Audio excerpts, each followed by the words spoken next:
Cues को देखते हैं। एमसीक्यू है हमारे पास 177।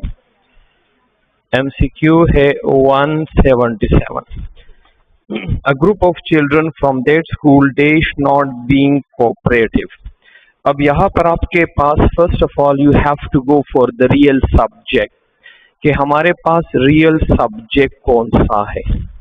रियल सब्जेक्ट को फाइंड आउट करने की कोशिश करते हैं। अब सिंपल सा ट्रिक देके कभी भी आपके पास वर्ब आ जाए, इसके बाद अगर नाउन है या प्रोनाउन है, it must B objective case. एक हमारे पास वर्ब से जो पहले होगा वो सब्जेक्टिव केस होगा। नाउन है या प्रोनाउन है, we call it subjective case. Number one. Number second point आपके पास आता है, कभी भी आपके पास प्रीपोजिशन आ जाए, प्रीपोजिशन के बाद अगर नाउन है या प्रोनाउन है, ये हमेशा ऑब्जेक्टिव केस होगा। अब सिंपल सा ट्रिक, आपके पास जब भी वर्ब एग्री होगा, वर्ब एग्रीज किसके साथ होता है? सब्जेक्ट के साथ एग्री होता है, ऑब्जेक्ट के साथ कभी एग्री नहीं होता। तो सिंपल अल्फाज में वर्ब के बाद नाउन प्रोनाउन या प्रीपोजिशन के बाद नाउन प्रोनाउन ऑब्जेक्टिव है। एमसीक्यू को जैसे ही आपने देखा, लिखा हुआ है a group of children, a group of children.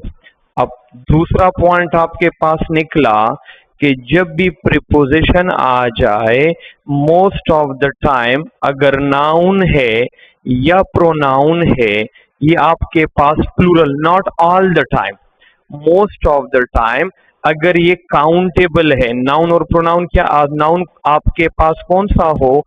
Countable हो, ये प्लूरल होगा और इसको हम कौन सा केस कहेंगे? ऑब्जेक्टिव। अब यहां पर इसके बाद जो वर्ब होगा, ये वर्ब इसके मुताबिक नहीं होगा, बल्कि ये वर्ब इस ग्रुप के, ये आपके पास सब्जेक्ट है और अ ग्रुप आपके पास as a whole one identity पेश कर रहा है, वन आइडिया पेश कर रहा है। तो यहां पर आपके पास हो जाएगा group of children from that school is not being cooperative. दूसरा सवाल आपके पास पैदा हो सकता है, सर जी पहले तो मुझे ये बताए कि जब हम बात करते हैं वर्ब के बारे में, एक सिंगुलर होता है और एक प्लूरल। अब हमें पता किस तरह चलेगा सिंगुलर वर्ब कौन सा है और प्लूरल? फॉर एग्जांपल मैंने यहां पर लिखा प्लेज है, ये प्लेज हुआ, गोज गो, वॉचेस वॉच, लेकिन ये तो हमारे पास मैंने लिख लिया, आपको किस तरह पहचान? सिंपल सा ट्रिक है, कभी भी एक वर्ब की एंडिंग एस और ईएस से हो, उसको हम सिंगुलर वर्ब कहते हैं। अगर एस और ईएस से एंडिंग नहीं है, वो आपके पास प्लूरल वर्ब। फॉर एग्जाम्पल मैंने यहाँ पर कुछ अल्फाज लिख के, कुछ वर्ब लिख के, अभी आप मुझे बताए कौन सा सिंगुलर वर्ब है, कौन सा हमारे पास प्लूरल वर्ब है, आपने मुझे बताना है। अब ये मैंने वर्ब लिखे, अब हम जब देखते हैं क्या यहाँ पर एस और एस आ रहा है, तो ये हमारे पास प्लूरल वर्ब। क्या यहाँ पर आपके पास आ रहा है सिंगुलर वर्ब? क्या यहाँ पर है? नहीं, प्लूरल वर्ब यहाँ पर है, सिंगुलर वर्ब यहाँ पर है, सिंगुलर वर्ब यहाँ पर नहीं है, प्लूरल वर्ब यहाँ पर है, सिंगुलर वर्ब यहाँ पर नहीं है, प्लूरल वर्ब यहाँ पर भी नहीं है, प्लूरल वर्ब।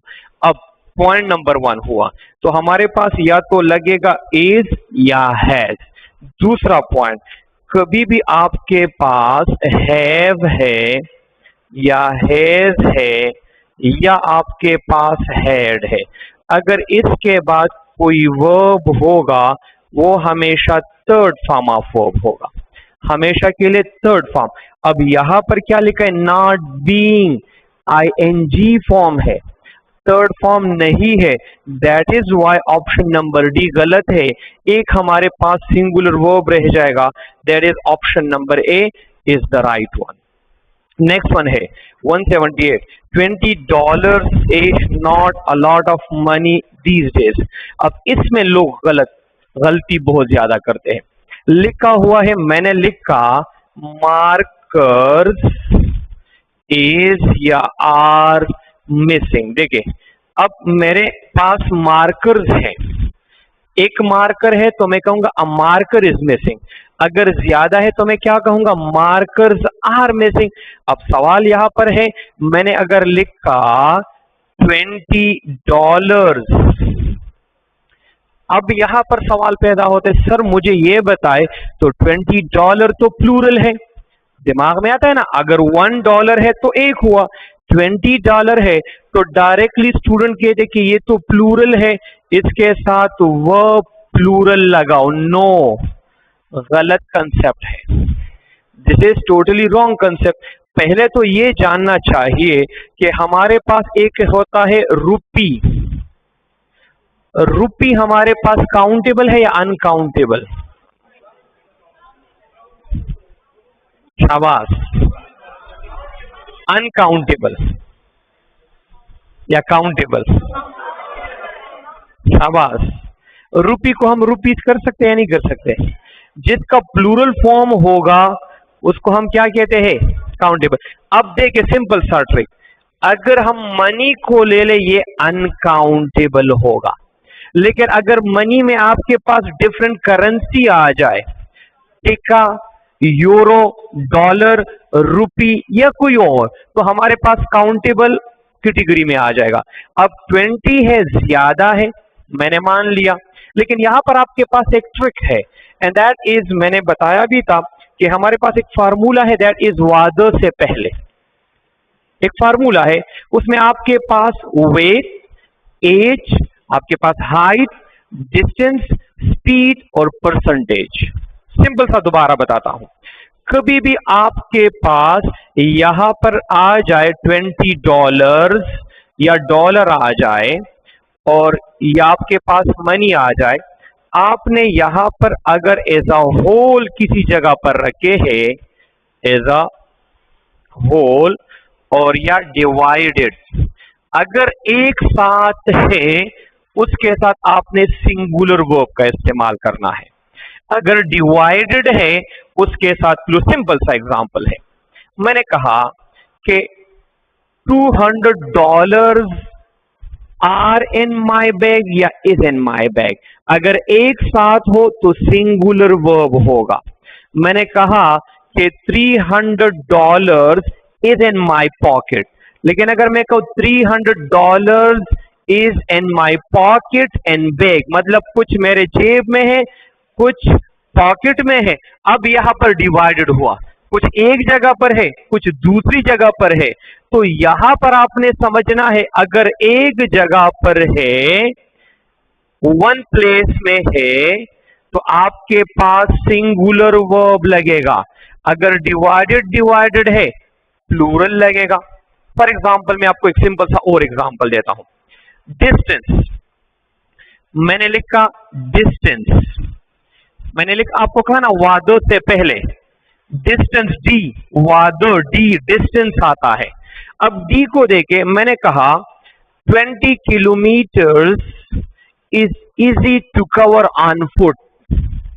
मैंने कहा, अब मैंने कहा कि 20 kilometre are not easy to cover on foot and on bike.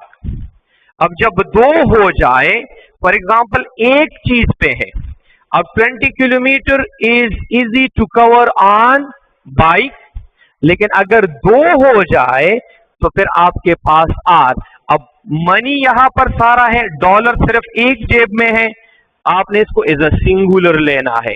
दो जगह पर पड़े हुए हैं तो फिर आपको इसको एज अ प्लूरल समझना है। यहां पर आपके पास क्या होगा, option number what, $20 is not a lot of money these days. Next one है, Claudia as well as Judy dash American sign language. ये हमारे पास है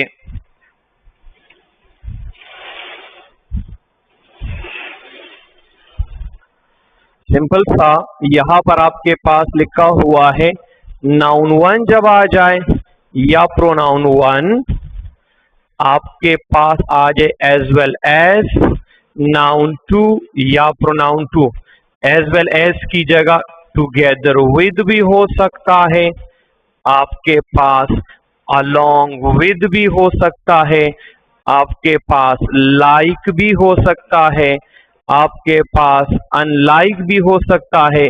जब आपके पास ये अल्फाज आ जाए ये वर्ब एग्री होगा इस नाउन और प्रोनाउन के मुताबिक।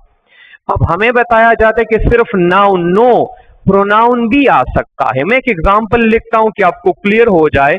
मैंने यहां पर लिखा I as well as my friends is am are going. अब अगर आप इस सेंटेंस में देखें तो हमारे पास एज वेल एज है, यहां पर ये वाला प्रोनाउन हुआ, ये वाला हमारे पास क्या है, नाउन है, नाउन हमारे पास प्लूरल है, ये हमारे पास कौन सा पर्सन है, आपके पास फर्स्ट पर्सन है। अब आपका जो वर्ब होगा वो किसके साथ एग्री होगा, इस वाले के साथ। अब मुझे ये बताए आई के साथ हम इज लगाते, एम लगाते या आर, तो यहां पर आपके पास ये हो जाएगा। अब यहां पर आपके पास अगर नाउन आया, मैंने यहां पर लिखा जाहिद एज वेल एज या टुगेदर विथ या अलोंग विथ, जो भी लफ्ज आपके पास आ जाए, with his friends is am are going. अब यहां पर देखिए हमारे पास जाहिद सिंगुलर है या नहीं है और नाउन है। अब आपका वर्ब किसके मुताबिक होगा, जाहिद के मुताबिक, तो जाहिद के साथ हम इसका इस्तेमाल करते हैं। अब एमसीक्यू को देखिए आपको क्लियर होगा। क्लाडिया, आप मुझे ये बताएं ये नाम है, सिंगुलर है या नहीं है, आपका वर्ब कौन सा हो जाएगा, आपके पास option number second is the correct one. Next one है एवरीवन डैश प्रॉब्लम्स, बहुत सिंपल सा है।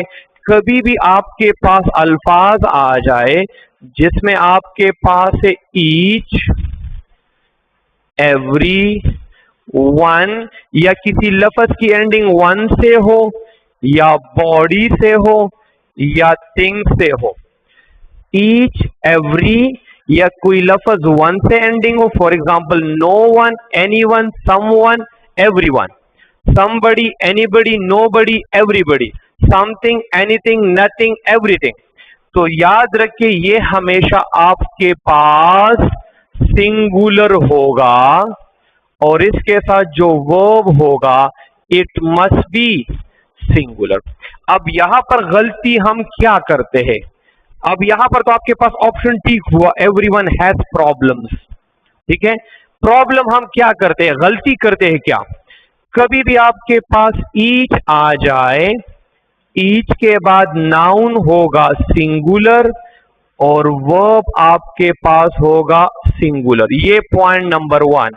पॉइंट नंबर टू, ईच के बाद अगर प्रीपोजिशन आ जाए, प्रीपोजिशन के बाद नाउन प्लूरल होगा and verb must be singular, verb must be singular. अब गलती क्या करते, ये वाला देखिए गलती ये करते हैं, एवरी के बाद अगर नाउन आ जाए तो ये भी सिंगुलर होगा और वर्ब भी सिंगुलर।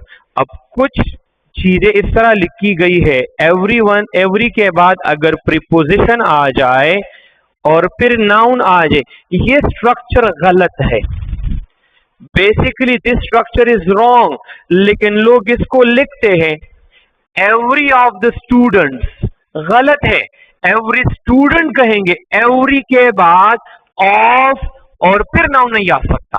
हम इस्तेमाल करते हैं, मैंने भी बहुत इस्तेमाल किया होगा, लेकिन अकॉर्डिंग टू ग्रामर ये हमारे पास गलत है। Every of the boys, every of the student, every of the girl नहीं होगा, every girl, every boy, every chair, जो भी आप कहते हैं, लेकिन एवरी के बाद प्रीपोजिशन का इस्तेमाल ग्रामेटिकली गलत। ईच के बाद हो सकता है, लेकिन आपके पास एवरी के बाद यह स्ट्रक्चर पॉसिबल नहीं है। तो यहां पर आपके पास singular verb, option number second. Next one, they visited dash Paris last month. बहुत सिंपल सा है, कभी भी आपके पास प्रॉपर नाउन आ जाए और यहां पर कोई प्लेस हो, इसको हम जीरो आर्टिकल कहते हैं या हम ओमिशन कहते हैं। अगर आपके पास कंट्री है या सिटी है, इसके साथ हम क्या इस्तेमाल करते हैं? Zero article. अब डोंट फॉरगेट दिस पॉइंट, मैंने तो बताया कंट्री के साथ इस्तेमाल नहीं होता, लेकिन अगर किसी मुल्क के शुरुआत में यूनाइटेड का लफ्ज है, किंगडम का है, रिपब्लिक का है, तो फिर आपने क्या इस्तेमाल करना है? Article the. For example, he visited to the America, गलत है। लेकिन अगर मैं कहूं he visited to United States of America, आप गलत है, क्योंकि to the United States of America हो जाएगा। तो अगर यूनाइटेड लफ्ज आ जाए, for example he went to Saudi Arabia, लेकिन अगर मैं कहूं ना he went to the kingdom of Saudi Arabia, हो जाएगा। तो आपके पास सिटी और कंट्री के साथ नहीं होगा, लेकिन अगर ये तीन अल्फाज आ जाए then you have to go for article the. Paris के साथ हम नहीं लगाते। Next one, this is dash best movie I have ever watch. Again इसको हम कहते हैं सुपरलेटिव डिग्री। सुपरलेटिव डिग्री लफ्ज आपके पास आ जाए तो याद रखे, इससे पहले आपने आर्टिकल द का इस्तेमाल करना होगा। Now I thought you this topic, शायद मेरे स्टूडेंट हो, शायद किसी और के हो। मैंने आपको बताया कि कंपैरेटिव के साथ नहीं लगता। शायद किताबों में भी आपने देखा होगा कि कंपैरेटिव डिग्री के साथ we do not use article the, पढ़ा होगा। कंपैरेटिव के बाद हम क्या लगाते हैं? देन का इस्तेमाल करते हैं, THAN। लेकिन गलत कंसेप्ट है, हम वहां पर भी द का इस्तेमाल कर सकते हैं। फॉर एग्जाम्पल, मैंने लिखा ऑफ द टू ब्रदर्स या of the two books this one is the better. अब यहां पर बेटर कौन सा है? कंपेरेटिव, या of the two brother he is the taller. जब भी आपके पास सिंपल सा देखिए, ऑफ द टू का आपने फ्रेज देखा, ऑफ द टू, फिर जो कंपैरेटिव लफ्ज होगा उससे पहले आर्टिकल द लाजमी आप इस्तेमाल करेंगे। लेकिन हमें क्या बताया जाता है कि कंपैरेटिव वर्ड के साथ द का इस्तेमाल नहीं होगा। इसको फ्रेज को आपने देखना होगा, ऑफ द टू। तो यहां पर आपके पास कौन सा ऑप्शन हुआ? Option number C. Next one, we selled across dash. आपके पास यहां पर भी सिंपल सा, कभी भी रिवर नेम हो, आपके पास सी हो, ओशन हो या डेजर्ट हो, याद रखे इसके साथ आपने द का इस्तेमाल करना होगा। अगर नेम हो तो तब, अगर नेम नहीं है फिर हमने द इस्तेमाल नहीं करना। फॉर एग्जाम्पल, आप कहेंगे सर किस तरह? मैंने लिखा आई केम अक्रॉस डैश रिवर, मैंने एक दूसरा लिखा आई केम अक्रॉस डैश रावी, या मैंने एक और MCQ लिखा dash Nile is the longest river in the world. अब यहां पर देखिए, मुझे ये बताए क्या ये नाम है? सिर्फ हमारे पास देखिए सिंगुलर कॉमन नाउन है ना, तो यहां पर अ रिवर हो जाएगा। यहां पर उस स्पेसिफिक रिवर का नेम है, द रावी हो जाएगा। यहां पर द नाइल, तो यहां पर आपके पास स्पेसिफिक ओशन के साथ द का इस्तेमाल कर लेंगे। Next one, she wants to be, तो ये तो बहुत आसान है, सिंगुलर कॉमन नाउन के साथ आपने किस चीज का? ए और एन, तो यहां पर वॉवल है तो एन का इस्तेमाल करें, ऑप्शन नंबर सेकंड। अब this one is very important one, this MCQ is very important one. शाबाश, MCQ को पढ़े 185 को। मुझे कोई बताए कौन सा ऑप्शन ठीक है? शाबाश। Noting the points of the lecture dash very hard, शाबाश। एनीवन? सिंपल है, बहुत सिंपल है। अब आप माना फिजिक्स सारा ले आए, केमिस्ट्री सारा, मैं भी आपको क्या ABCD, ABCD। अब यहां पर तुक्का नहीं लगाना, आपने मुझे बताने क्यों। प्रॉब्लम ये कि हम तुक्का लगाते हैं, मैंने ठीक किया, ओके, तो वाओ, वहां पर नहीं, वहां पर आपका तुक्का गलत हो सकता है। आपने लॉजिकल समझना होगा, तुक्का नहीं लगाना। अब जरा देखिए, इसमें हमने जरा फाइंड आउट करना है। एक लफ्ज आया है, नोटिंग आया है, द पॉइंट्स आया है ऑफ द लेक्चर। पहले तो ऑफ के बाद तो खत्म हुआ। यहां पर मैंने क्या लिखा है, लिखा है ऑफ द लेक्चर्स। तो ये पॉइंट तो खत्म हुआ क्योंकि ये प्रीपोजिशन है। प्रीपोजिशन के बाद ऑब्जेक्टिव केस आता है या नहीं आता, ये वाला तो खत्म हुआ। अब क्या हुआ है, नोटिंग द पॉइंट्स। अब यहां पर आपके पास नोटिंग के साथ है द पॉइंट्स। अगर हम पॉइंट्स को लेते हैं तो फिर तो प्लूरल वर्ब है, अगर नोटिंग को कहते हैं तो ये तो सिंगुलर है। अब यहां पर लिखा क्या है, noting the points of the lecture dash very hard. Note करना, noting is the main word. Real subject आपके पास नोट करना है, नोटिंग अहम चीज है। तो यहां पर नोटिंग सिंगुलर है, you have to go for singular verb. और सिंगुलर वर्ब आपके पास, देखिए आप जरा लॉजिक भी इस्तेमाल करें। लॉजिक ये है कि हमारे पास आर और वर, यहां पर तो आर भी हो सकता है, अगर हमारे पास प्लूरल तो फिर तो आर भी ठीक आ सकता है, वर भी आ सकता है। और ऑप्शन इस तरह नहीं है कि बी एंड सी बोथ, हमारे पास इस तरह का पॉइंट भी नहीं है। तो ये आपके पास एक ट्रिक है कि यहां पर आपके पास दो ऑप्शन तो हो नहीं सकते। तो अगर आपके पास ऑप्शन सी गलत है तो ऑप्शन बी भी गलत हुआ और ऑप्शन डी भी गलत हुआ, क्योंकि तीनों प्लूरल है, एक सिंगुलर है, तो ऑटोमेटिकली आपके पास option number A. Next one, the poor dash the facilities of modern life. अब देखिए यहां पर भी लोग गलती करते हैं, सिंपल सा, इसमें भी आसान सा है। मैंने एक चीज लिखी, young boys enjoy watching movies. Old, यहां पर है क्या, ओल्ड पीपल नीड या नीड केयर। अब जरा देखिए हमारे पास, अगर मैं इसको इस तरह कर लू, एमसीक्यू कर लू, तो अभी आपको जरा आसानी हो जाएगी, एमसीक्यू और एमसीक्यू। मैंने यहां पर लिखा यंग बॉयज। बॉयज हमारे पास बेसिकली नाउन है, ये वाला लफ्ज क्या काम कर रहा है, एडजेक्टिव नहीं है, एडजेक्टिव। कितना खूबसूरत नाम है, एडजेक्टिव, नो एडजेक्टिव, स्वीट सा नाम है। सर जी जरा मुझे वर्ब पढ़ाओ, वर्ब नहीं है, वर्ब, स्वीट सा नाम, वर्ब। सर जी वर्ब, रेबल नहीं है, वर्ब। तो यहां पर आपके पास this one is noun, noun से पहले लफ्ज क्या होगा, एडजेक्टिव। अब यहां पर मुझे बताइए प्लूरल है या नहीं है, ये वाला प्लूरल है या नहीं है। यहां पर आपके पास क्या होगा, एंजॉय होगा, यहां पर नीड होगा।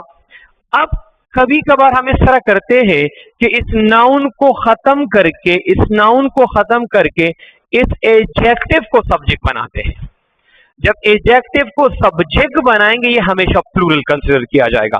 तो हमारे पास इस तरह हो जाएगा, द ओल्ड नीड केयर। अब यहां पर देखिए मैंने पीपल को खत्म किया क्योंकि सारे जो ग्रुप को ये रिप्रेजेंट कर रहा है। तो हमारे पास क्या होगा, द ओल्ड, पीपल को खत्म किया। अब यहां पर भी देखिए पुअर पीपल, पुअर पीपल को क्या, डिजर्व, लेकिन पीपल को हमने खत्म किया है। इस सब को पीपल की जगह मैंने एडजेक्टिव को सब्जेक्ट बनाया है, तो उससे पहले आपने द का इस्तेमाल पहले लाजमी करना है। और ये हमेशा प्लूरल होगा। जब प्लूरल होगा तो वो कौन सा होगा, प्लूरल होगा। तो option number A is the correct one. Next one है, many a trick dash discuss to help the student. ये भी बहुत सिंपल सा है। देखें मैंने यहां पर लिखा, आपके पास है मैनी, आपके पास जब भी आ जाए इसके बाद अगर डायरेक्टली नाउन आया वो हमेशा प्लूरल होगा, और इसके बाद जो वर्ब है it must be plural. For example मैंने लिखा मैनी बॉय लाइक्स कॉफी। अब ये हमारे पास गलत है। क्यों गलत है? क्योंकि होना क्या चाहिए, मैनी बॉयज लाइक कॉफी। ये हमारे पास स्टेप नंबर 1 हुआ। स्टेप नंबर 2 हमारे पास इस तरह है कि अगर मैनी के बाद हमारे पास मैनी आए, मैनी के बाद आपके पास आर्टिकल ए और एन आए, यहां पर जो नाउन होगा इट मस्ट बी सिंगुलर और वर्ब मस्ट बी सिंगुलर। अब मैंने यहां पर लिखा many and umbrellas is are stolen. अब इसको जैसे ही आपने देखा तो आपके पास यहां पर एन आया, तो इसका मतलब यहां पर ये लफ्ज क्या हो जाएगा, गलत हो जाएगा, और यहां पर सिंगुलर वर्ब होगा, प्लूरल वर्ब नहीं होगा। तो आपके पास मैनी अ ट्रिक है, तो आपके पास अगर ए नहीं होता तो ट्रिक की जगह ट्रिक्स होता, और फिर आपके पास वो फिर क्या होता, वर होता। लेकिन यहां पर ए आया है, many a trick was discussed. Option number A is the correct one. Next one है she glance dash her reflection. देखिए आपके पास ग्लांस, लाफ, इसके बाद हमेशा एट का इस्तेमाल करते हैं। Good at, glance at, stare at, इसके बाद लाफ एट, उसके बाद इसको हम फिक्स प्रीपोजिशन कहते हैं, यहां पर हम एट का इस्तेमाल करेंगे। नेक्स्ट वन है we flew from New York dash Paris. इसको हम कहते हैं कोरिलेटिव कंजंक्शन। अब कोरिलेटिव कंजंक्शन तो नहीं है, लेकिन आपके पास कभी कभार इसको डाल लेते हैं। जिस तरह हमारे पास बोथ के बाद अगर लफ्ज आता है एंड, बोथ के बाद हमारे पास हमेशा एंड आता है। हमारे पास हार्डली के बाद हमेशा व्हेन आता है। यहां पर भी आपके पास क्या लिखा हुआ है, फ्रॉम। फ्रॉम के बाद हम किस चीज का इस्तेमाल करते हैं, टू का इस्तेमाल करते हैं। नेक्स्ट वन है for him dinner is dash best meal of the day. तो हमारे पास क्या है, द बेस्ट, क्योंकि सुपरलेटिव डिग्री वो ऑलरेडी हम डिस्कस कर चुके हैं। नेक्स्ट वन है I met dash old man last week. अब यहां पर आपके पास क्या हो जाएगा, सिंपल सा याद रखे, कभी भी नाउन आ जाए तो नाउन से पहले अगर सिंगुलर है, डोंट फॉरगेट दिस पॉइंट, अगर सिंगुलर है तो आपने आर्टिकल का इस्तेमाल करना है। नाउन से पहले आपके पास अगर एडजेक्टिव आ जाए और ये वाला आपके पास सिंगुलर है तो you must use an article. अब ये आर्टिकल इसके लिए इस्तेमाल हुआ है, लेकिन ए और एन इसके साउंड के मुताबिक आपने इस्तेमाल करना है। आपने जो आवाज है यहां पर इसके मुताबिक है, इस्तेमाल तो हम इसके लिए करते हैं, लेकिन यहां पर आपके पास ये साउंड ए और एन इस लफ्ज के मुताबिक होगा। अब आप कहेंगे सर जी प्रॉपर नाउन के साथ हम आर्टिकल का इस्तेमाल नहीं करते। मैंने यहां पर एक चीज लिखी, आप लोगों ने सुना होगा कि ही वॉच्ड द शो। अब देखिए यहां पर एक हम खास शो के बारे में बात करते हैं। ही वॉच द शो, कोई शो है, अब कौन सा शो है, तो मैंने यहां पर लिखा कपिल शर्मा शो। अब don't forget this point, noun से जो पहले लफ्ज है वो किस चीज का काम कर रहा है, किस चीज का काम कर रहा है। लोग तो मुझे कहते सर जी ये तो नाम है, मुझे भी पता है, you people are my students here. अब ये स्टूडेंट जब जाएगा तो she is not a student, she is a daughter, she is a sister, she is a cousin. ये लड़का आपके पास क्या है, ही इज व्हाट, एक ब्रदर है, सन है या फ्रेंड है। यहां पर तो स्टूडेंट है, लेकिन वहां पर उसका जो है वो क्या यूजेज बदल जाता है। यहां पर है नाउन, लेकिन इसका यूजेज यहां पर क्या बन जाएगा, एडजेक्टिव। देखिए मैं आपको सिंपल सा एग्जांपल बताता हूं। आप कोई भी ग्रामर की किताब उठाएं, कोई भी ग्रामर की किताब, उसमें आपके पास इन लफ्ज हमेशा प्रीपोजिशन दिखाई देगा। कोई भी, ब्रेनन मार्टिन है, माइकल स्वान है, एजे थॉमसन, एवी मार्टिन है, एनी ग्रामर बुक गूगल में देख ले। अगर मैंने एक सेंटेंस लिखा प्लीज कम इन, और आपसे कोई पूछे the word in the sentence is preposition no, क्योंकि प्रीपोजिशन के बाद नाउन का आना लाजमी है। Here this word is adverb का काम कर रहा है, तो आपने उसके इस्तेमाल के मुताबिक कहना है कि ये कौन सा लफ्ज है। तो यहां पर आपके पास आया कौन सा, ऑप्शन नंबर बी था। नेक्स्ट वन है the pair of shoes dash expensive. देखे दोबारा सुन ले, हमने क्या डिस्कस किया अभी कि जब भी आपके पास प्रीपोजिशन आ जाए, प्रीपोजिशन के बाद नाउन और प्रोनाउन कौन सा होगा, ऑब्जेक्टिव। यहां पर क्या लिखा हुआ है, द पेयर ऑफ के बाद जो नाउन है वो ऑब्जेक्टिव केस। द पेयर एक पेयर है, ज्यादा नहीं है, सिंगुलर वर्ब होना चाहिए। आपके पास option number second is the correct one. The jury, collective noun को जब भी आप लिखते हैं तो आपके पास दो है कलेक्टिव नाउन। इसको आप एज अ सिंगुलर भी ले सकते हैं और आपके पास एज अ प्लूरल। सिंगुलर तब होगा जो आपके पास एक वन आइडिया, सब एक आइडिया, और प्लूरल तब होगा जब आपके पास डिवाइडेड सेंस हो, डिवाइडेड। तो यहां पर अगर आप देखें, यहां पर क्या, द ज्यूरी डैश डिवाइडेड, लिखा ही डिवाइडेड है, तो हमारे पास option number second is the correct one. Next one है neither of the options. Again यहां पर मैंने एक अल्फाज लिखे, उसके साथ कुछ और एडिशन कर ले। अगर आपके पास नीदर भी आ जाए या ईदर आ जाए अकेले, ये भी आपके पास हमेशा सिंगुलर होगा, हमेशा आपके पास क्या होगा, सिंगुलर। तो यहां पर होगा neither of the options is appealing to me, तो option number A is the correct one.